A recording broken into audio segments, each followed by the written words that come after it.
2025-00-69297, que tramita junto à coordenação de inquéritos nos tribunais superiores.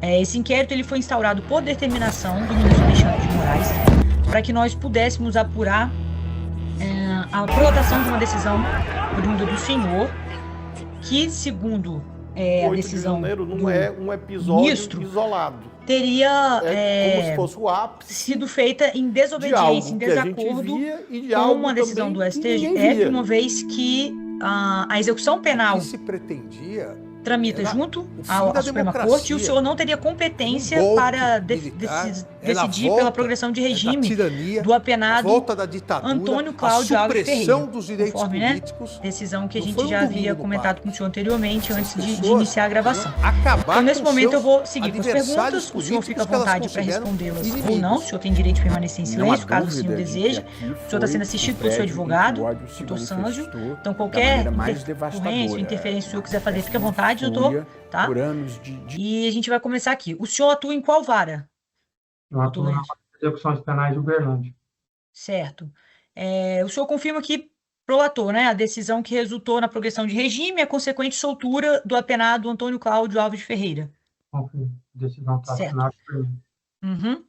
Então, só para a gente esclarecer, Excelência, o senhor, quando dessa decisão, o senhor tinha conhecimento que a execução penal desse caso ele tramitava junto ao Supremo Tribunal Federal e que não haveria delegação para o senhor para poder decidir quanto a uma possível progressão de regime ou com relação à liberdade desse apenado? Doutor, eu preciso explicar o procedimento pelo qual nós chegamos a essa decisão. Em fevereiro desse ano, o ministro Alexandre de Moraes enviou um ofício para que fosse emitido um atestado de pena em favor do sentenciado. Eu despachei, esse ofício do ministro foi cadastrado no CEU, na aba Corregedoria de Presídios, no meio Corregedoria de Presídios, que é um meio em que tramitam as solicitações administrativas dos tribunais e solicitações administrativas as mais variadas, como pedido de transferência de preso que não tem execução penal na comarca de Uberlândia. Uhum. Esse meio, dentro do CEU, Corregedoria de Presídios, ele não tem abas próprias para atestado de pena, para movimentação processual relacionada ao processo de execução penal em si. E nesse ofício, eu solicitei que fosse encaminhada a guia de recolhimento, porque a guia de recolhimento ela é documento obrigatório para que seja cadastrado no sistema, para que seja gerado o atestado de pena, eu preciso ter a guia de recolhimento. Certo. E aí, a guia de recolhimento foi enviada nesse processo do CEU, nessa aba Corregedoria de Presídios. Como essa aba não tem movimentação para atestado de pena, foi criado um segundo processo, tá? Que é nesse segundo processo que nós vamos chegar até essa decisão que foi proferida, mas aí eu vou explicar para a senhora. Então, lá nesse processo, foi cadastrada essa guia de recolhimento. Só que aí nós temos uma segunda etapa que também é obrigatória. A primeira etapa obrigatória é o cadastramento da guia no CEU, e a segunda etapa obrigatória é uma decisão que fixa 3 parâmetros para que seja gerado o atestado de pena. Regime inicial de cumprimento de pena, foi cadastrado de forma correta o regime fechado. Uhum. Tempo de prisão, que agora, sinceramente, eu não me recordo, mas acho que é algo em torno de 17 anos. 17 anos, aham. E o terceiro elemento é a data inicial para a contagem de benefícios, que foi a data em que o sentenciado foi preso. Sem essas 3 informações, e sem que essas 3 informações constem de uma decisão judicial, o servidor não procede ao lançamento. E aí, quando ele fez o cadastramento da guia, o processo veio concluso, e eu proferi a decisão fixando esses 3 marcos, aí nós tivemos o equívoco que gerou todo o restante do problema. O processo começou, doutor, de forma equivocada, a tramitar como se fosse um processo da minha vara. Entendi. Não foi feita nenhuma ressalva, nenhuma observação. Ele começou a tramitar como se fosse um processo da vara de execução penal, porque o servidor recebeu o cadastro, tinha uma decisão minha, não foi feita nenhuma observação de que se tratava de um processo de competência do Supremo. Por equívoco, esse processo começou a tramitar de forma automática e autônoma, como se fosse mais um processo da Vara de Execução Penal de Uberlândia. Isso já tinha acontecido alguma outra vez, com alguma outra execução que corre na vara do senhor? Que é algo bem específico, né? Assim, para uma situação bem... Doutor, nós Não tem nenhum tipo de observação, nenhuma decisão anexa que, né, que de fato... recebeu os processos, as condenações de 8 de setembro recentemente, né?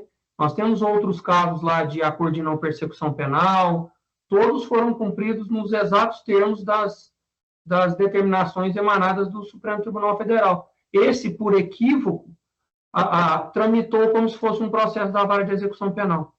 Então, a decisão, né, proferida pelo senhor foi com base nesse equívoco inicial que gerou toda essa confusão, né? De que, então, o senhor confirma para mim que não tinha conhecimento de que não houve, por exemplo, uma delegação de competência para o senhor. Na verdade, o senhor achava que desde o princípio era o competente para decidir naquele caso.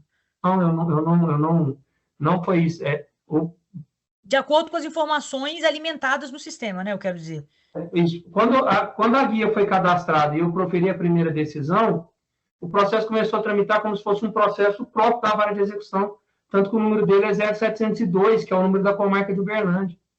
Então, era como se fosse uma pessoa presa, que eu recebi uma guia de recolhimento de qualquer outro lugar do Brasil, e que a competência seria minha, porque não foi feita qualquer observação de que se tratava de uma execução do Supremo Tribunal Federal. Porque se eu soubesse disso, doutor, jamais teria proferido qualquer decisão.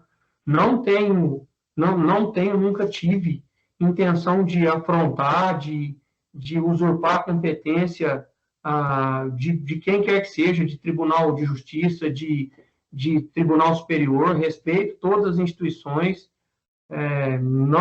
Jamais eu teria decidido se soubesse que a competência não era minha. Então, foi essa pergunta.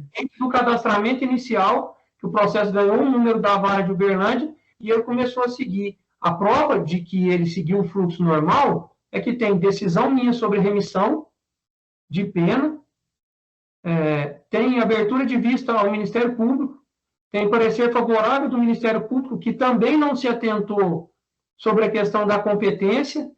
Então, o processo estava tramitando como se fosse um processo normal da vara de execução penal de Uberlândia, sem qualquer observação, qualquer ressalva, sem qualquer intenção de quem quer que seja de afrontar a autoridade, quem quer que seja. Com relação ao mérito, entendi, doutor. Com relação ao mérito da decisão, né? O ministro Alexandre de Moraes, ele até questiona que, pelo fato do apenado ter sido condenado com crimes que foram praticados com violência e grave ameaça, teria que ser cumprido 25% da pena, de acordo com a Lei de Execuções Penais. E que o Antônio Cláudio teria cumprido apenas 16%.